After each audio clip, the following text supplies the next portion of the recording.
Het nieuwe jaar is begonnen en dat betekent vaak dat mensen beginnen met goede voornemens. Maar een soort mensen die dan wordt, hebben we er net zo volle mee. Die had ik net. Hoeft ook net.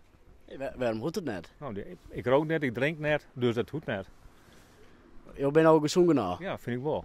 Ik ga geen goede voornemens. Nee, wat dan? Ik weet niet wat ik verhoren wil. Nee, je leven gaat goed zoals het is? Prima. Had ik net nodig. Ik rook net, ik drink net, dus wat pak ik nog meer? Nee? Nee, echt niet. Dus ja, dan hoef ik niet echt goede voornemens te hebben. Vind je dat toch? Heeft geen nut. Nee, je kan net zo goed in maart of in weet ik het wat beginnen. Dat heeft niks met 1 januari te maken. Nee, die had ik nog niet echt. Gewoon gezond blijven. Dat vind ik het allerbelangrijkste. En hoe gaat het ermee? Heel goed. Ja, heel goed. Met mij wel, ja. Gewoon op een orde voor met z'n trol even, hè?